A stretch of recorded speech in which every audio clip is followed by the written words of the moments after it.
अब ये थोड़े से दिन में ये ट्या ट्या करने वाले हैं ना विरोधी, सिर पटक कर बैठ जाएंगे, जनता है ना बोलने नहीं देगा। बच्चा बच्चा भी बस चुप हो जाओ, तेरे दिन सुन ली तो।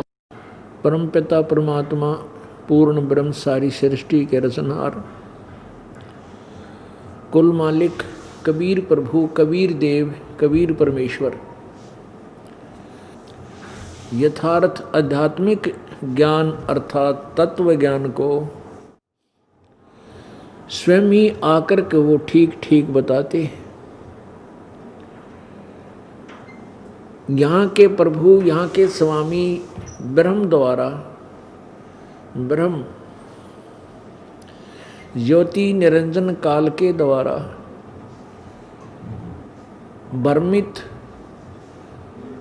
यहाँ के नकली डुप्लीकेट संत ऋषि महर्षि जो वेदों, गीता जी व पुराणों से अपरिचित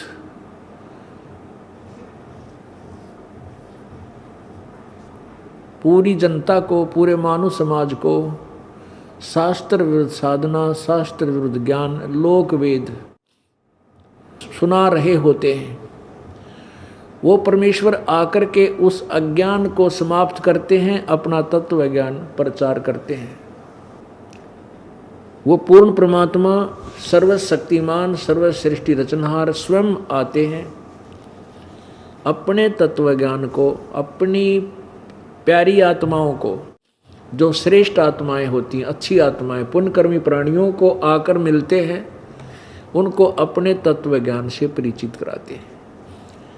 इसके विषय में आपने सुबह के सत्संग में सुना, आपने सुबह के सत्संग में सुना कि पूर्ण परमात्मा कबीर देव, कबीर प्रभु सत्यलोक से आए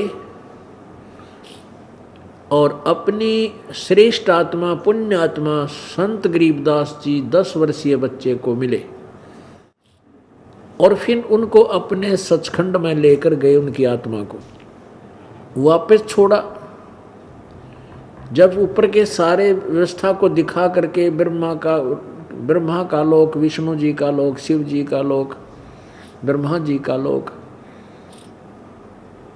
और इस ब्रह्म ज्योति निरंजन काल का द्वीप ब्रह्मलोक, सभी लोक, सभी ब्रह्मांड, फिर परब्रह्म के लोक, 7 संख ब्रह्मांड और अपनी व्यवस्था सतलोक में उस परमेश्वर ने गरीबदास जी को सब दिखाई और बताई। उसके पश्चात गरीबदास जी की आत्मा को शरीर में छोड़ दिया। उस समय गरीबदास जी के सब को, शरीर को जलाने की तैयारी की जा रही थी, अंतिम संस्कार किया जा रहा था, करने की तैयारी थी। उसी समय शरीर में हलचल हुई और परमात्मा की इस अमर वाणी को गरीबदास जी ने बोलना शुरू कर दिया। स्थानीय व्यक्ति, उस गांव के व्यक्ति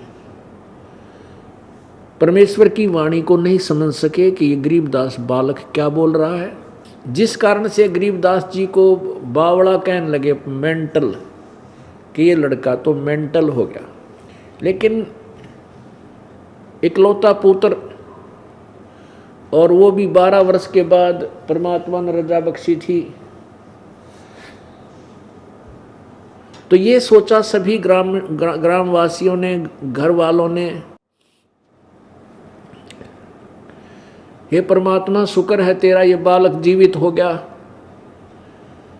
या लड़की गरीबदास जी की माता श्री इस बच्चे को देखकर जीवित रहेगी, नहीं तो ये मर जाती बिलख बिलख। कोई ना, जैसा भी बावला है, पागल है, बच्चा जीवित तो है। इस तरह संतोष पाया और गरीबदास जी अमृतवाणी बोल रहे थे। आंखों देखा ऊपर की परमात्मा के सचखंड की और सर्व वेदों, 4 वेद, 18 पुराण, 11 उपनिषद, महाभारत, गीता जी, उन सभी का निष्कर्ष रूप ज्ञान अपनी सिंपल लैंग्वेज में, साधारण भाषा में कबीर परमेश्वर का दिया हुआ ज्ञान गरीबदास जी ने लिपिबद्ध करवाया, जो सद ग्रंथ के सतग्रंथ के नाम से प्रसिद्ध है गरीबदास जी की वाणी। 3 वर्ष के बाद जब गरीबदास जी 13 वर्ष के हो गए और गरीबदास जी को बावड़िया कहने लगे, बावड़िया।